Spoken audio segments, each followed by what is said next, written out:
Loose White dive on it. This is twice now the Celtics have been first to the floor. They try to save with Horford. Unbelievable. Boston first to the floor. So good. Brown fakes, fires up the three. Bang! Tatum dives on the floor. Everybody dives. Jaylen Brown with the flush. Blocked by Porzingis. He's doing it all. Tatum spinning, driving, layup. Washington drives. Blocked by White. Oh, what a block from Derek White.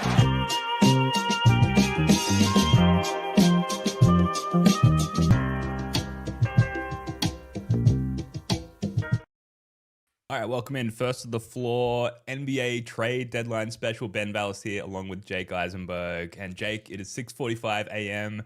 Australian Eastern Standard Time. The NBA trade deadline is 15 minutes away. We're waking up to some of the news. We're hearing Josh Minott traded one more time than Giannis Antetokounmpo. Lots going on. How are you, Jake? We're good. Yeah, 6:45 in the AM. Easy. Ready to go. Ted's been walked. Josh Minott's been traded. Chris Boucher's been traded. What a tough time. The news that everyone's been waiting for. Gershon Yabusele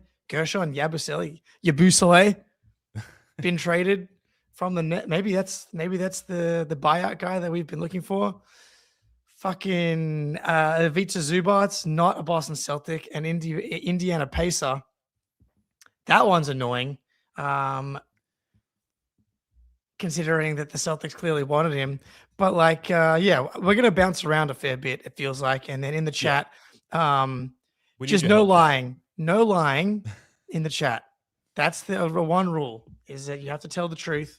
If you want us to talk about something that has happened or has it just happened, let us know.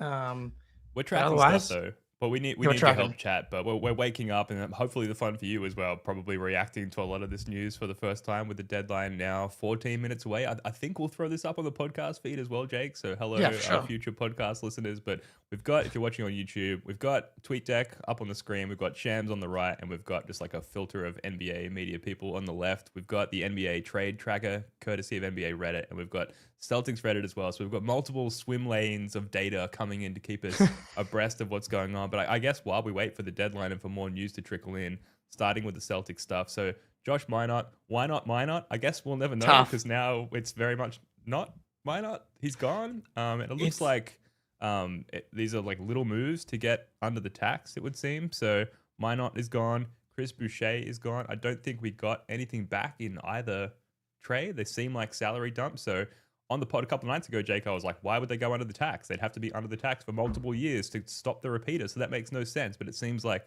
they're headed to dip under the tax now. No, I don't think so. I don't think they can get under the tax. Because they were $6 million away from getting under. You lose Boucher, you lose Minott. That's like 2.8 each. And they've converted Amari Williams to a full-time contract. So that brings them. There we go. So that brings them back up a little bit. And now what I think this signals is that they're going to try and get one of these buyout guys, whether it's a Yabusele, whether it's a Mike Conley, who's been moved, I believe now. So because there is a little bit of a need for a point guard, another ball handler. I know we've talked about how Tatum is essentially going to absorb the usage from Anthony Simons. He's still not returned yet. So for him to absorb those reps, he would need to be playing basketball for the Boston Celtics. The All-Star break is next week. So there is a nice gap in the schedule for maybe Minott knew, which is why he airballed that three. He'd been money for so long as a Celtic as well with his Trebuchet shot. He basically stepped on the court and couldn't miss.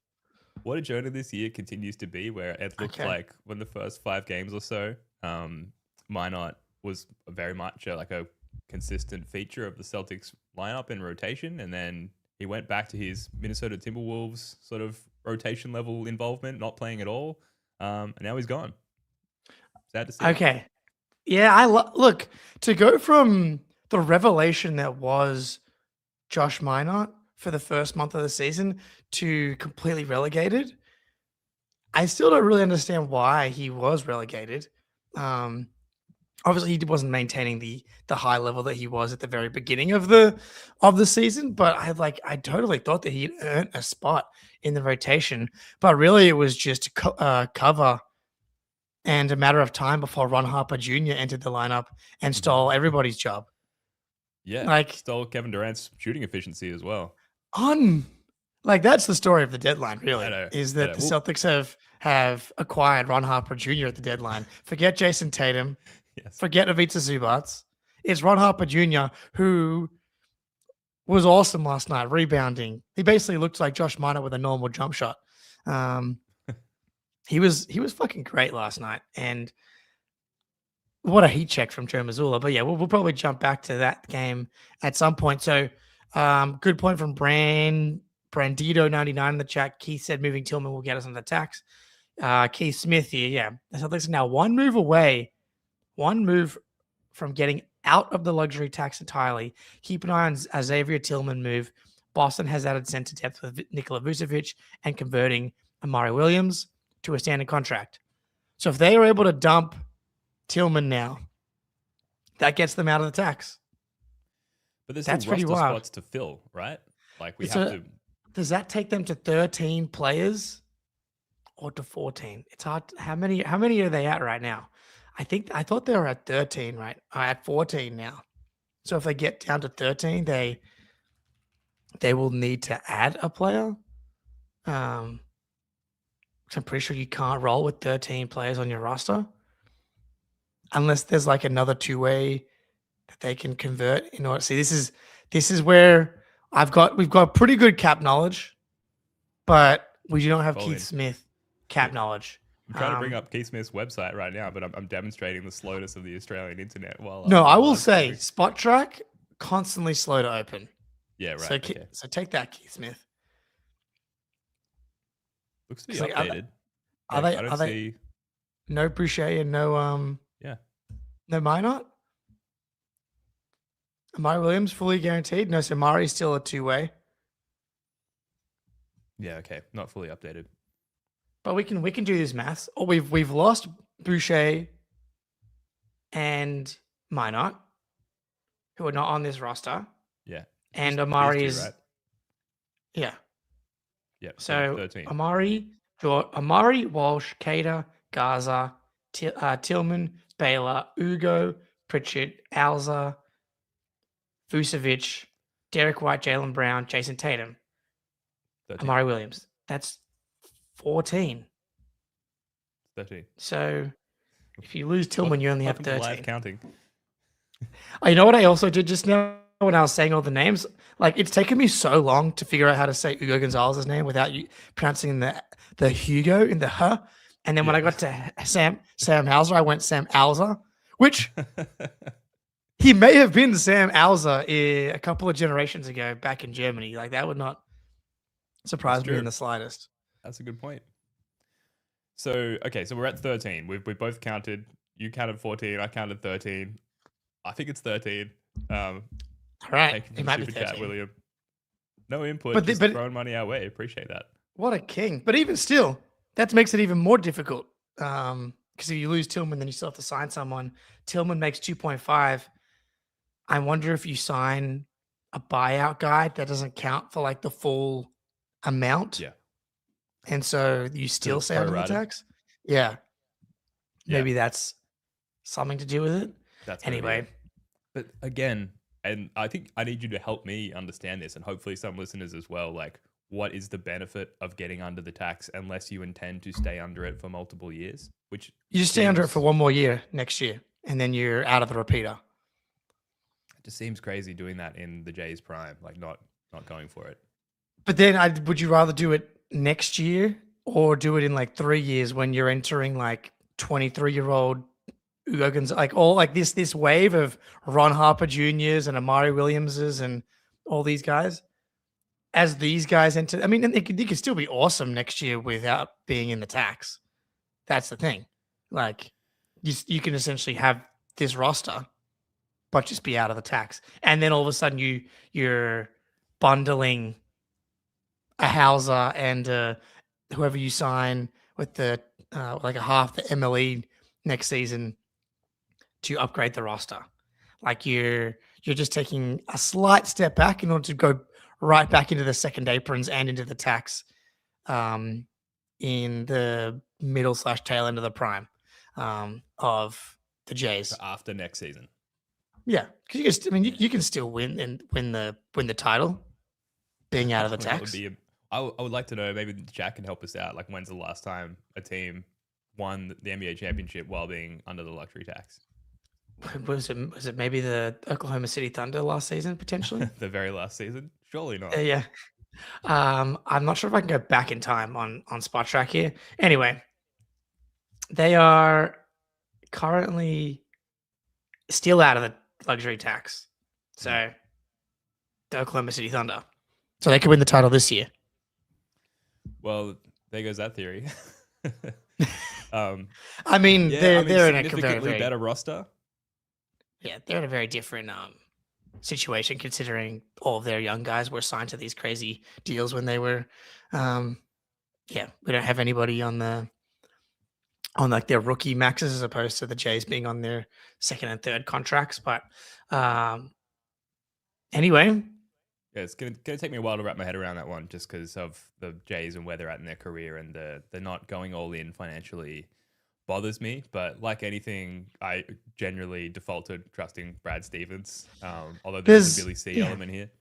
There's definitely an element of should you screw the repeat? Like, I don't care about the repeater tax. Just keep paying it. Like, at the end of the day, it is just a money thing.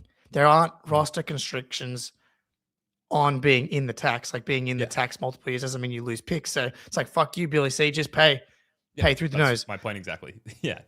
But the whole point of the new CBA was that they made the repeater tax so punitive that even guys like Ballmer were like, maybe we don't want to be in the repeater tax every year. Now, still sounds kind of cowardly to me, but there we go. Back on board. Yeah, I'm trying to be somewhat realistic about the process of what these other teams have been doing, and a dude that doesn't make we know this. Billy B is kind of a broke boy when it comes to being a billionaire. Sure. Barely scrapes the sides. We're 3 minutes away from the deadline now. Kendall Brown. Don't forget number 38 at Summer League. Incredible. That's right. Incredible finisher around the basket. Chris Haynes reporting, for those wondering, the Los Angeles Clippers are not moving Kawhi Leonard, sources say. See if he's right about that. That's right, Odd One. We're all about 38 during Summer League. But yeah, so the team, unless something crazy happens, can you pull up the Ivica Zubats return? Because my computer's having a bit of a.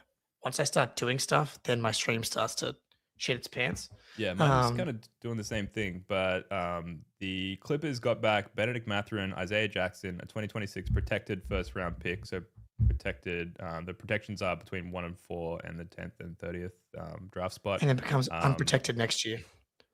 Yes, and a 2029 first round pick and 1 second round pick. So pretty tasty little package. So because I think that we would have met. I think that's the big thing, right? So we got the report that we got Vucevic and not Ivica Zubats. Yeah. We talked about Zubats all season long and how good he would be on this team. And we offered Anthony Simons a first round pick and a pick swap.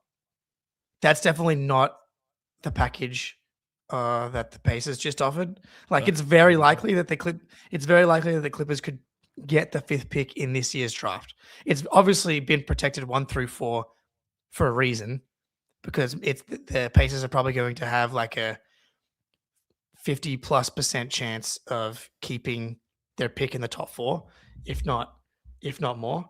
I'll pull up Tankathon quickly just to double check that. But the Celtics are going to have as it stands today, the 24th pick in this year's draft. So, and then a pick swap. Celtics picks aren't valuable. If this season has them anything, the league anything, is the Germazor is that guy. And trading for a Celtics pick in 2029, 2020, and 2030 when the Jays are still like in the tail end of their prime and probably still on the team. When Hugo Gonzalez makes his first All-Star team, like, what's the point of trading for those picks when yeah, it's cool the Pacers have done what they've done the last couple of seasons. I'd still rather bet on the Pacers. Plus the chance that just this season alone, yeah, right now the Pacers have a 52.1% chance of keeping their pick, and that is with the third best odds, and that can't get higher. So you're getting a 48% chance of the 5th or 6th overall pick in this year's draft. That's a fucking great gamble for the Clippers. And they're not going to get a better chance to pull them out of this hole from the Boston Celtics in any way, shape, or form. Mm-hmm. Yeah, that's fair. Yeah, absolutely. Yeah, I mean, Clippers did well to hang on and take the best deal there. We've just hit the deadline, 7 a.m. here in Sydney, 3 p.m. somewhere, probably the eastern coast of the USA. We've got Shams up on the screen here, and obviously normally, teams are on the phone, things are getting confirmed. Probably, hopefully, for the sake of this show and just my own general excitement around the trade deadline, hoping for more news to come in here, Jake. But it's not like Twitter is like a stream of data right now. I think we'll loop back in a second here. All the deals have happened, and I think we'll cover a bunch of them. Like Zubats has happened, Anthony Davis has been traded, Trae Young has been traded, James Harden to the Cavs has been traded. Like, all of the big deals have happened, and we can talk about all of that stuff.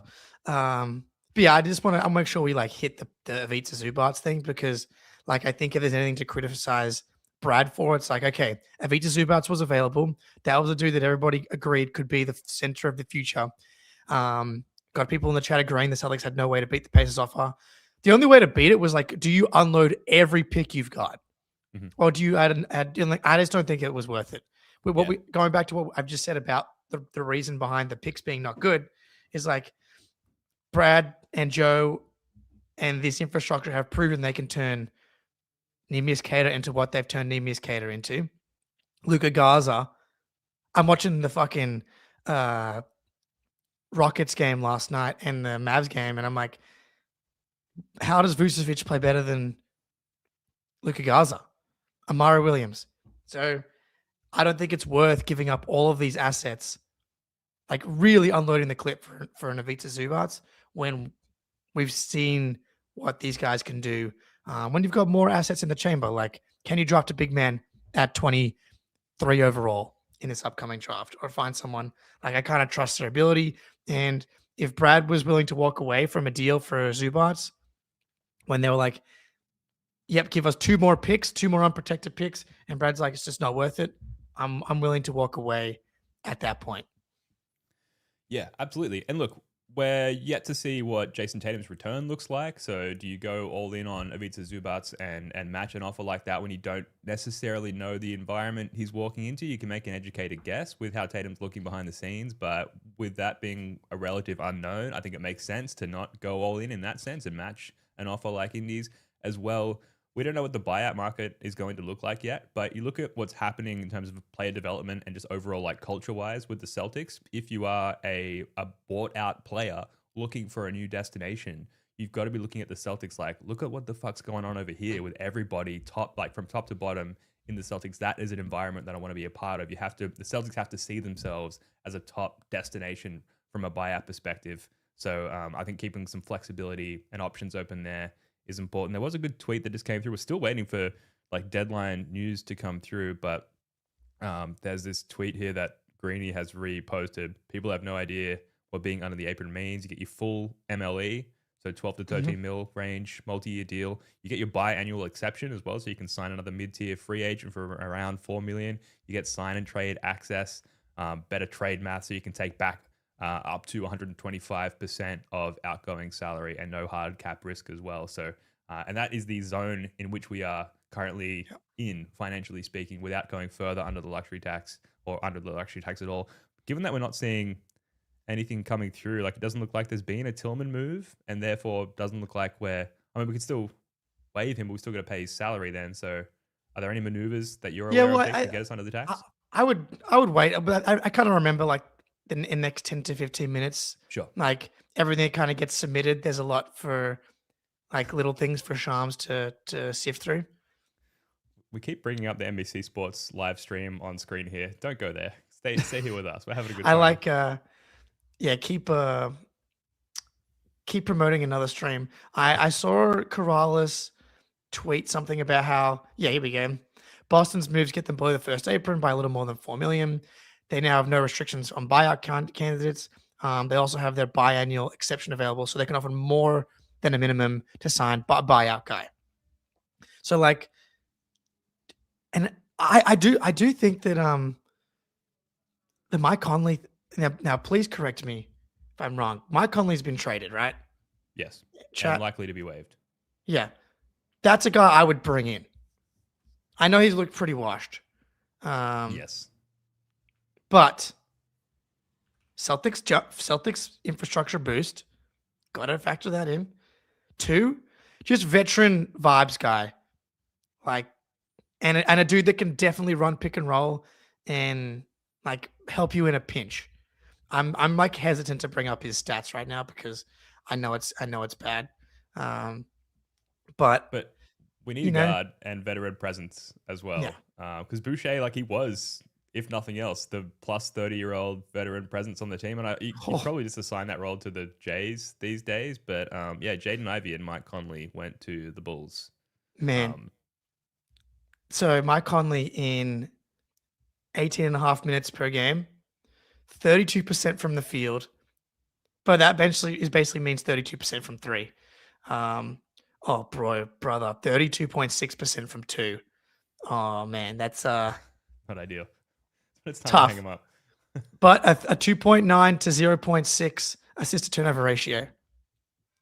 So, look, it's important to remember that the buyout market usually sucks. Like, there's a reason all these guys are getting bought out. I don't the Warriors traded for Kristaps Porzingis, reuniting Al Horford and KP. So I'm not sure that the dream of bringing Al Horford back this season is real. Well, the dream is like, will Kristaps play wherever he goes? Yeah. And I'm not even saying that jokingly, but here we go. We've got a trade coming in. Here we go. Brooklyn Nets are waiving Cam Whoa. Thomas. There we go. Wow. We can sign Cam Thomas. I don't really want to move around the Celtics. So. If you're talking about all the great culture benefits of signing Mike Conley, like the antithesis of that is signing Cam Thomas. And the fact that he's been waived by the Nets, who have really no risk in hanging on to him and finding some value for him. The fact that they're just like cutting ties with him entirely, I'm sure there's more to it. But the fact that this dude who's like shown legit scoring chops in the NBA, like can seriously do it. Tice, I don't know if I can trust Tice anymore. He's just been all over the board all season long. But he has a point. Joe Mazzulla is going to fix him. Luka Garza is being part of a good defense. The problem is Cam Thomas's mentality. Like, I don't know, but bring him in. Give him the Anthony Simons minutes. I was going to say, what is functionally the difference between Cam Thomas and Anthony Simons? It might be the mentality, like that you touched on, Jake. It might be the reason to stay away. I don't know the guy, but there's been where there's smoke, there's fire. I'll say. I think it's a pretty big red flag that the Nets don't want him around at all. Yeah, exactly. At all. Like, not even to help them tank. Not even to bring him and like have the chance of having him back in restricted free agency. It's kind of insane. Or I think maybe he'd be unrestricted this offseason. So yeah, that's an incredible red flag. The Brad Stevens no dickhead policy is serving the team incredibly well. Yeah. Like Luka Garza, incredibly hard worker, great guy. His dad's just constantly tweeting about how thankful he is for the existence of the Boston Celtics. Anthony Simons, every word from every Celtic asked about Simons afterwards about how he's a great guy, how he completely bought in. Like, oh, here we go. Greeny, he'd take the flyer. I know. So Greedy's on my little Celtics and NBA media filter, which is the only way that I look at Twitter. It's just a filter with 35 people in it. And I just love his takes in this one. It's we just got a bunch of stuff coming in, but yeah, he'd take a flyer on Cam Thomas. Fuck it, Joe can save him. He says. No I mean, realized for the Kings. He probably can. Classic.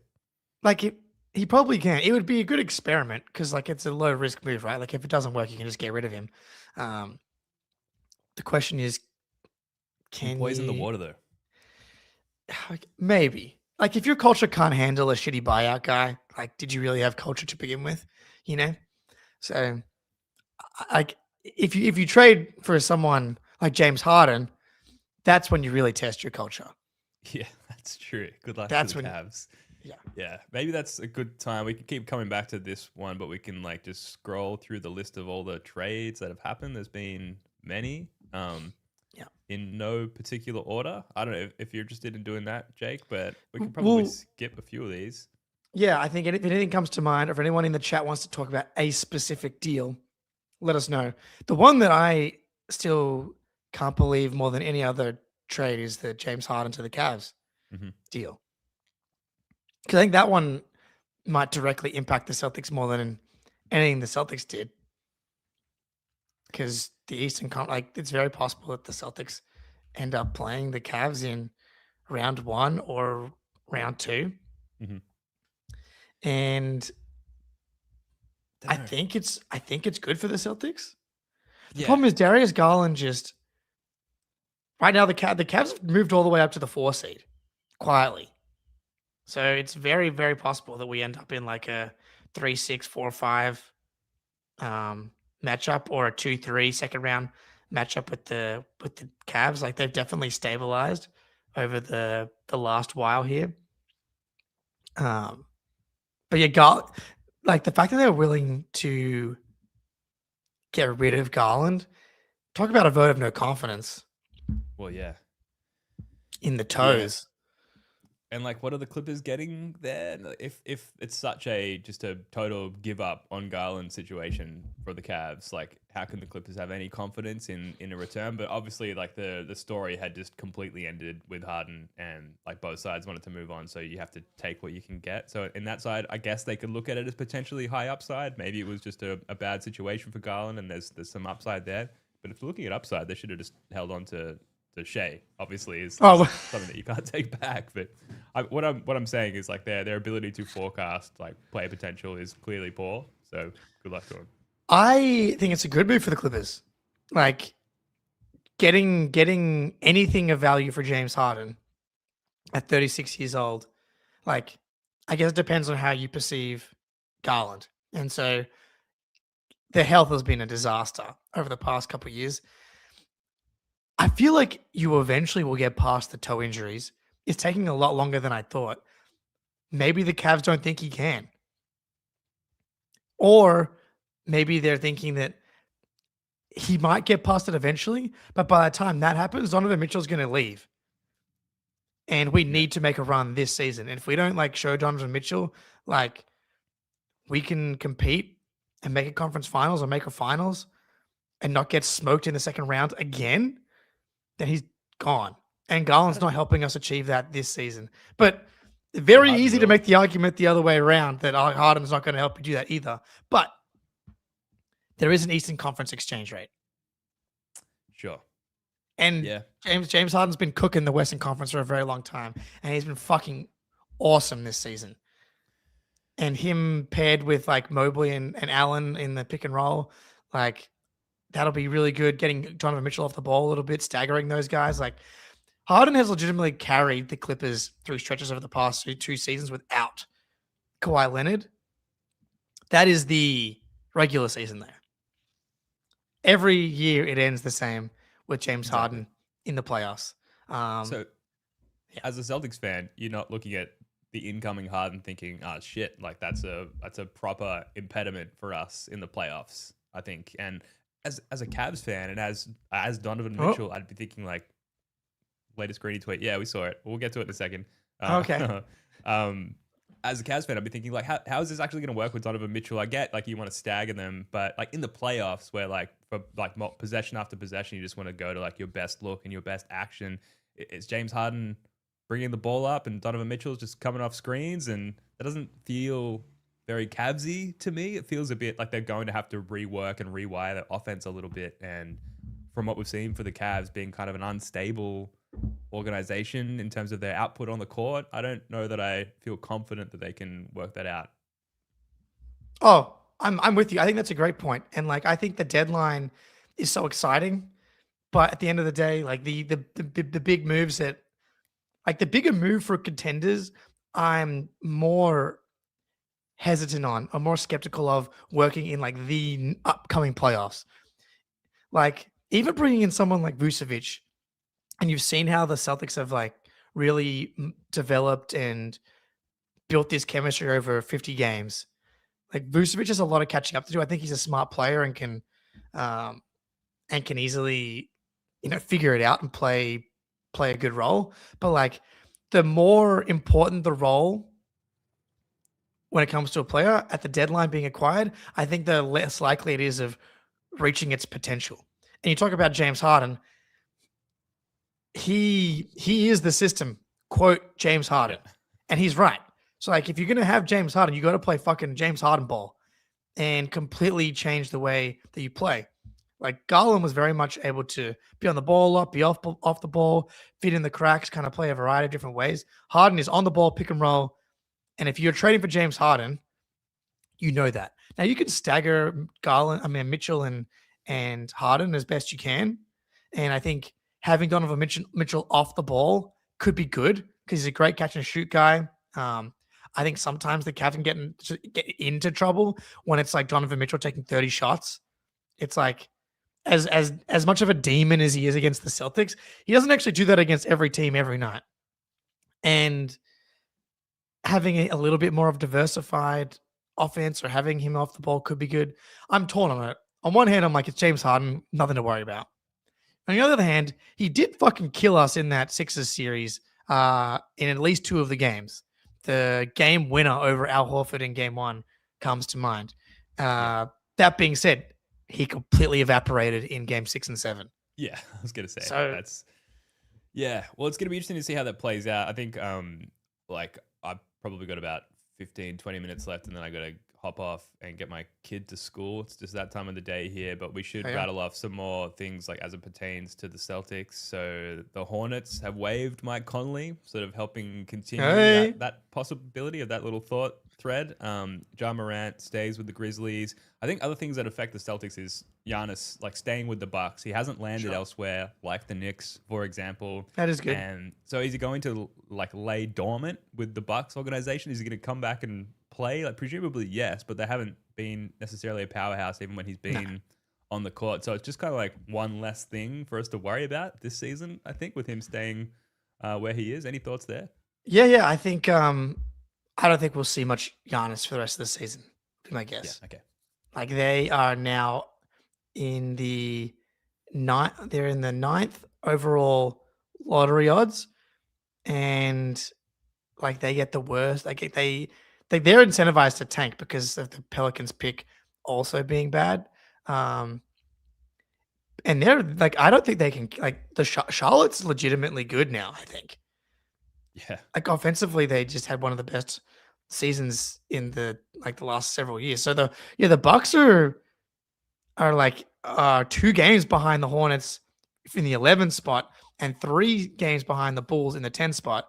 And Giannis is probably still 3 weeks away from coming back on the aggressive side of things. Mm-hmm.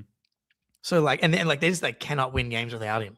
Basically, like they are 3-7 in their last 10. Yeah. That's probably going to be 6-14 in their last 20 in the next 10 games, right? So I don't expect to worry about the Bucks. So yeah, him not going to an Eastern Conference team, definitely good. I would have really enjoyed seeing him on the Minnesota Timberwolves side. I saw that there was like some scuttlebutt about if he goes to the Minnesota side, can we like get into the Rudy Gobert business? That would have been pretty cool. I mean, that would have basically been like acquiring super Ivica Zubats. But obviously that didn't happen. Mm-hmm. Yeah, But yeah. I think Jose Alvarado to the Knicks is a little spicy as far as just like, I don't really want to see more of that guy. He's kind of annoying to play against. A great player, but just as a fan of the opposing team there, hypothetically, not into that. But I think a good pickup for the Knicks, and they didn't have to really give all that much away. 2 seconds, I guess. But if you draft like the Knicks do, then maybe that's not a big deal. Luke Kennard to the Lakers is a bit spicy, a bit more shooting there for the for the Lakers. Dude, their defense is horrific, and they've added Luke Kennard. I love it. Yeah, it's awesome. They're toast. Who did they give up Connect in that deal? Let me see. Just had it on screen. They did not. Gabe Vincent and a 2032 second round pick. Another interesting one was Jared McCain to OKC. Give me Gabe Vincent on a buyout. Jared McCain to OKC is pretty annoying. He hasn't been nearly as good this year, but he was awesome as a rookie. There's no minutes for him. But at the end of the day, they need to start trading some of these picks and consolidating to some degree. So I kind of like taking it's kind of like making a draft pick, a guy that's 20, 21. Yeah. And has showed flashes as being like a really high level player in the NBA already. So I would love that move if I was a Thunder fan. Yeah, if you're going to like revitalize your career anywhere, like I think OKC is a top. No way he said Gabe Vincent. OKC is like a top 3 location, other than like San Antonio and Boston, I think, to revitalize your career, because Jared McCain like flashed a lot of talent early on, and then he's since spent some time in the G League. We should probably talk about the Anthony Davis trade. Yeah. Anthony Davis, Jaden Hardy, D'Angelo Russell, Dante Exum to the Wizards, along with Trae Young in a separate trade. So the Wizards are like kind of doing something there, a very Wizardsy sort of assembly of talent, where like you look at it on paper and you're like, I kind of don't love how the pieces fit here, but it is like they're big names, and it's the most the Wizards have lent in, I think, on building something notable in quite a while. Just want to say on Gabe Vincent, shooting 37% from 3 this year, 35% from 3 last year. And you got to factor in he'll be good on the Celtics. I wouldn't hate him on a buyout. Standing by it. If we're excited about Mike Conley, you can't turn your nose up at Gabe Vincent. I'm sorry. I just love that the response to AD was like, hang on a second, need to talk Gabe Vincent for another 30 seconds. I refuse to be slandered like this by Tyson in the chat. And Tyson is tanking his draft stock, I should say. Yeah. We're going to do the Vegas Summer League live Discord, first of the floor Discord draft, and Tyson in trouble. I love it for the Wizards. I love it for the Wizards. I love the vision all of a sudden. Like, is it going to work? Probably not. Are they going to win a playoff series? Probably not. But it doesn't affect their ability to tank for this season.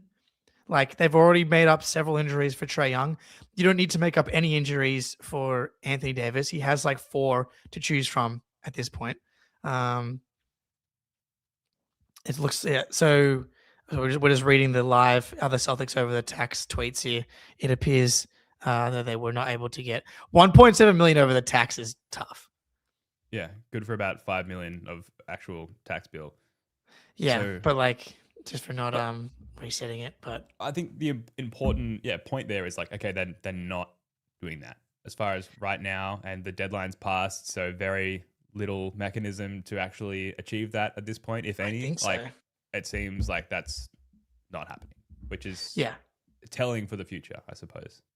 Well, maybe not. Maybe they tried to get under it and they weren't able to, and that actually makes it worse for the future because they still didn't do a year of resetting it.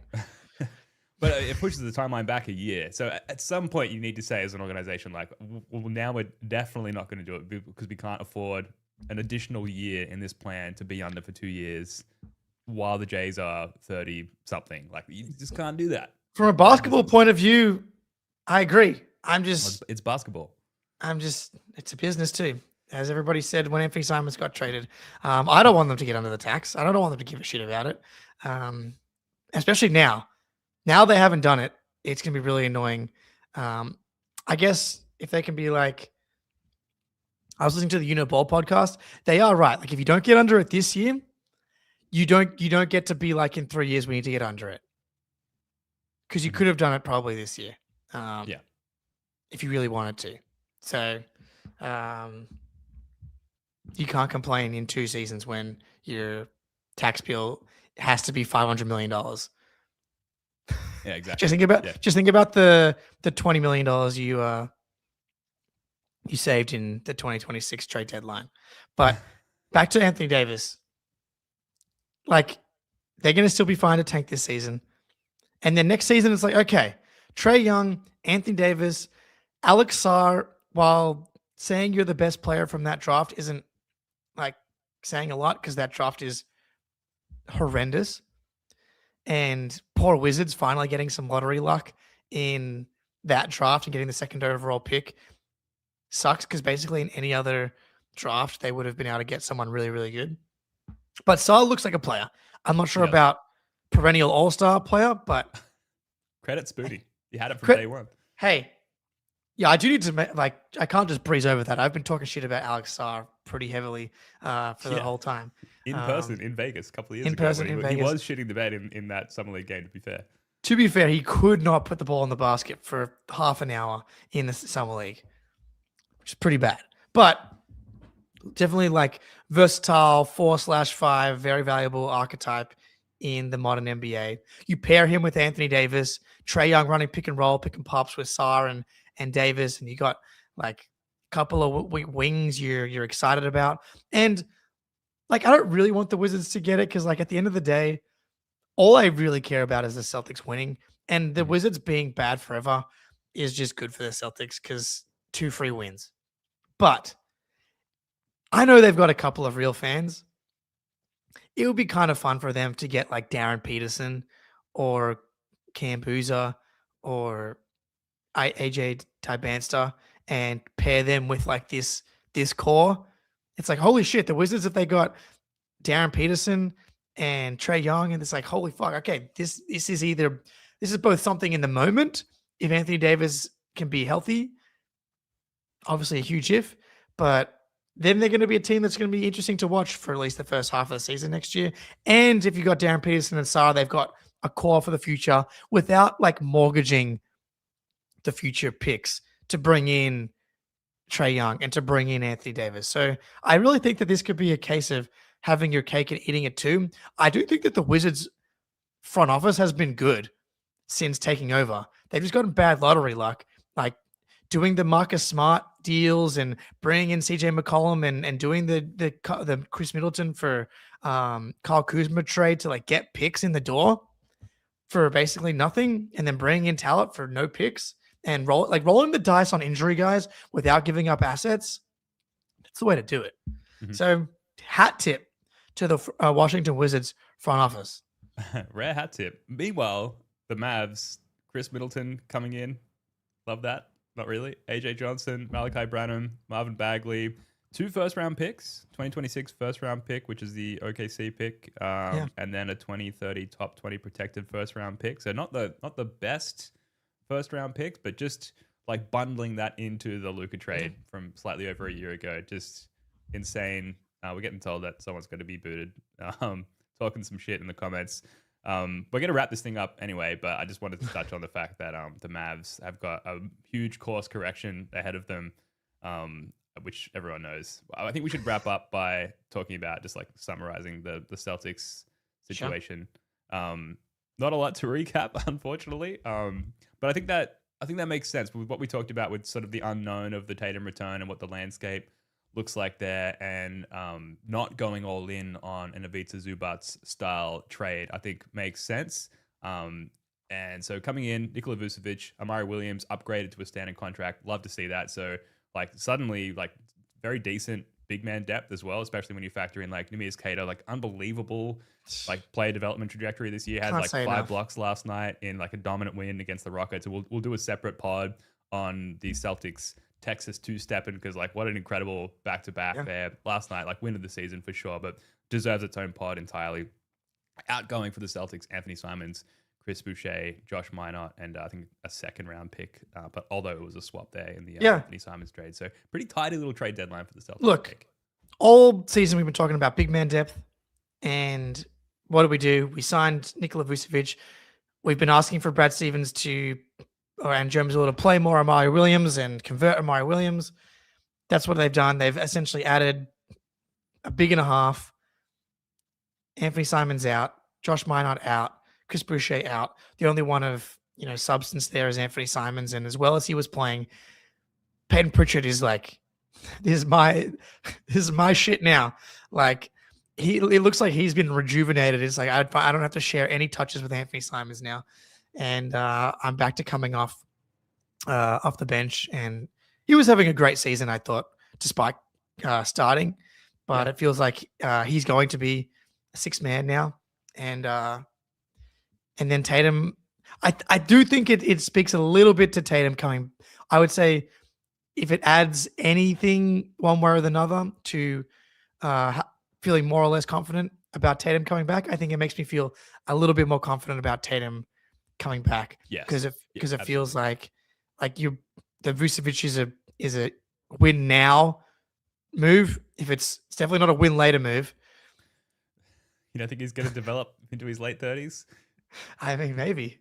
I'm holding out hope for myself personally in that regard. Yes, if it makes you feel more or less confident as a mid-30s athlete, I think it should make you feel more confident. Mid-30s something, bordering on late 30s, unfortunately. Hey, it's all ambiguous. We've got to leave it there. I think fireworks at the trade deadline, not so much. Satisfied couple bumblebees. Celtics fans. Yeah, I think we are satisfied Celtics fans though, especially like the icing on the cake is seeing what the Pacers had to give up in order to get Ivica Zubats, and that is going to be very impactful in terms of opposition in the East for the Celtics, probably more so next year when Tyrese Halliburton returns. But it's just kind of nice knowing, okay, that was the threshold, if you will, and we were just never going to get there. It wasn't the time to go all in. So I think we can leave it there. Any parting thoughts, Jake? Any last thoughts on how to digest what's happened at the deadline or not happened? The Rockets game makes this day doesn't mean you make it feel like it doesn't matter. We've got Ron Harper Jr., Neemias Queta, Jordan Walsh, Hugo Gonzalez. They're all going to be better than anyone we could have traded for. It's Ron Harper's world, Ron Harper Jr.'s world. We're just living in it. Thanks for joining us, folks. Like, subscribe, all the YouTube cliches. It does help if you engage with the stream. Subscribe, turn on notifications. It tells the YouTube algorithm to recommend this show to more people, which is exactly what we want. Jake Eisenberg, love your work, man. Until next time, go Celtics.